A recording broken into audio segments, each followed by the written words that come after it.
Olá pessoal, como vocês estão?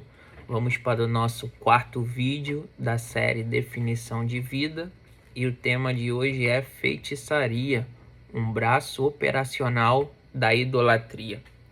O evangelho, nesse nosso contexto, ele se divide em dois trilhos: o governo de Deus e a graça de Deus.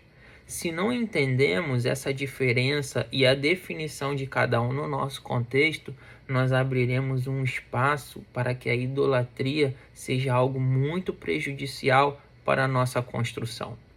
A graça de Deus, ela se resume basicamente àquilo que já é nosso por herança, aquilo que Jesus Cristo conquistou por meio da cruz do Calvário. E essa graça de Deus, ela nos faz acessar a uma herança. E essa herança vem por meio da maturidade. Quando nós amadurecemos, nós desfrutamos de tudo aquilo que já nos foi concedido. Porém, sem maturidade, nenhuma dessas bênçãos que já foram reservadas nas regiões celestiais, elas não vêm para nós, porque naturalmente o Senhor, como um Pai zeloso, nunca vai nos dar nada fora daquilo que a nossa capacidade está habilitada para administrar. E maturidade é tão importante compreender porque ela está diretamente ligada aos negócios em todos os seus ramos. Por exemplo, quando Jesus, aos 12 anos, estava ensinando no templo e José e Maria, seus pais, retornam para ir ao encontro dele, e quando Jesus é indagado o que ele estava fazendo, ele diz: não estão vendo que eu estou cuidando dos negócios do meu pai? Então, a palavra negócio significa negar o ócio, ou seja, significa trabalhar. E Jesus estava trabalhando nos negócios do seu pai. Porém, naquele momento, José, creio eu, que deva ter ficado um pouco pensativo, porque ele dizia: não, o seu pai sou eu, o meu negócio é a carpintaria.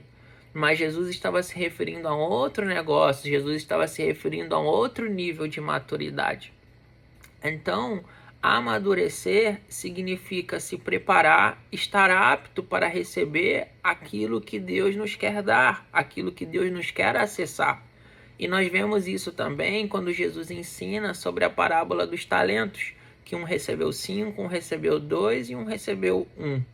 E cada um recebeu de acordo com a sua capacidade. Ou seja, isso só reforça a ideia de que Deus ele vai sempre nos dar de acordo com aquilo que nós estamos preparados para administrar. Porém, a feitiçaria, que como falamos anteriormente e agora seguimos trabalhando, que é um braço operacional da idolatria, ela vai sempre trabalhar pelo sistema de méritos. E o que seria sistema de méritos? Eu ganho porque eu oro, eu ganho porque eu jejuo, eu recebo porque eu fiz uma campanha, eu recebo por uma determinada coisa ou porque eu fui tantas vezes a tal lugar, porque eu subi e desci o monte. Isso, a feitiçaria trabalha sempre por meio do sistema de méritos, porque amadurecer, administrar por meio da maturidade são processos que levam tempo, são processos que levam renúncia, e são esses processos que nos mantêm acessando continuamente aquilo que Deus reservou para nós. E agora vamos falar sobre o governo de Deus. O governo de Deus é tudo aquilo que Deus nos coloca em sua geografia e através dessa geografia, acessando essa geografia, nós somos provistos em todas as coisas. O salmista,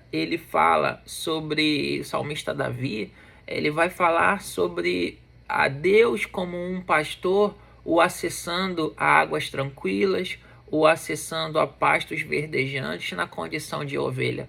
Quando nós estudamos um pouco sobre a ovelha, nós percebemos que a ovelha ela é um animal indefeso. É um animal que tem uma necessidade especial de estar sempre bebendo água em águas tranquilas, não pode ser água turva. O pasto ele precisa estar verde, precisa estar adequado.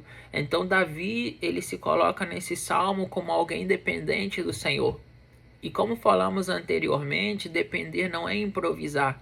mas depender do Senhor é alguém que confia 100% que Ele será o provedor em todas as coisas, que Ele provê todas as coisas.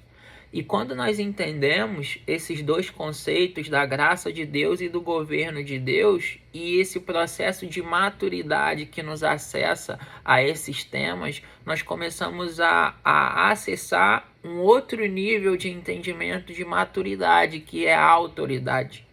E quando nós falamos sobre autoridade no contexto familiar, se a autoridade no contexto de família não for compreendida, é muito provável que essa família vai se tornar disfuncional espiritualmente.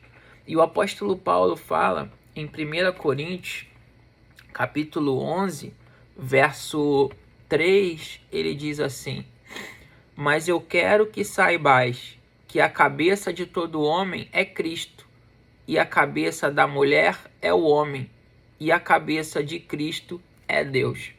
Então o apóstolo Paulo, ele faz aqui uma pirâmide, ele faz aqui um conjunto de formações aonde os filhos estão submissos aos pais por meio da obediência, a mulher está submissa ao marido, o marido submisso a Cristo e Cristo submisso a Deus. Nesse contexto, nós vamos perceber que Paulo está tratando da importância da submissão da mulher ao seu marido. Essa submissão e obediência da esposa ao marido revestirá a mulher de autoridade para com os filhos, juntamente com seu marido na educação dos mesmos. E o marido, quando submisso a Cristo, ele naturalmente amará sua mulher como Cristo amou a igreja. E é muito provável, quase que 100%, que uma mulher não terá dificuldade nenhuma de se submeter a um marido que a ama na mesma proporção que Cristo amou a igreja. A submissão, o processo de submissão, ele só é um processo polêmico porque hoje nós não temos maridos que amam as suas esposas na mesma medida que Cristo amou a igreja. Isso foi um mandamento, isso foi uma instrução. E Cristo, como cabeça de Deus, que de fato é, essa roldana, essa configuração, ela gira, ela funciona de forma excelente. Pois esse é o processo da palavra de Deus quanto ao funcionamento de uma casa. E aos pais também é muito importante não irar os seus filhos. Como Cristo recebeu essa autoridade de Deus? Porque ele foi submisso e obediente a Deus. A Bíblia também cita uma passagem nos evangelhos do centurião de Cafarnaum, que foi um homem que tinha um colaborador que estava doente, e ele pede que Jesus vá até a sua casa, que Jesus ele se prontifica, corrigindo, a ir à casa daquele homem para curar a enfermidade do seu servo, porém ele fala para Jesus que não precisa, e ele fala: eu também sou submisso à autoridade. Então a conversa ela começa girando em torno de um homem que tinham outros homens a dispor dele, mas ele começa a conversa dizendo que era submisso. Então nós aprendemos que a submissão e a obediência, ela nos fazem acessar a um contexto de milagres, a um contexto de autoridade, ao contexto de bênçãos que já são reservados. E se um marido ele não ama a esposa como Cristo amou a igreja, se uma mulher não é submissa ao seu marido, e esse funcionamento não ocorre dessa forma adequada, como a palavra de Deus nos ensina, tudo aquilo não será autoridade, mas será manipulação. E isso, como falamos no início, a feitiçaria, esse é o braço operacional de uma família que funciona disfuncional espiritualmente, aonde não há autoridade, mas há manipulação. Trabalhar em família, profissionalmente, nos negócios, em sociedade, com pessoas que definiram a sua vida de forma semelhante, isso vai dar aceleração ao propósito eterno de Deus e, consequentemente, nos livrará de associar-nos com feiticeiros, ou seja, com pessoas que são submissas à sua vontade própria. Lembrando que Josué sempre anda com Caleb. Maria sempre anda com uma Isabel. Sadraque sempre andará com Mesaque e com Abednego. Quando Jesus conta a parábola do filho pródigo, o que ele nos vem ensinar? O filho pródigo diz para o pai: pai, me dá minha herança. Sabe o que o pai faz? Toma sua herança e tchau. O pai não fez muitas interpelações, ele apenas entregou e o filho se foi. Existem pessoas, como falamos anteriormente, que precisam sair para que certos véus da nossa vida possam cair e possamos voltar a ouvir ao Senhor. Então não podemos perder tempo com pessoas que de fato não escolheram definir a vida como nós. E para finalizar esse vídeo, e esse entendimento, quando Deus ele aparece para Gideão e tem a Gideão por poderoso e valente, seria algo muito icônico, porque não era essa a realidade de Gideão.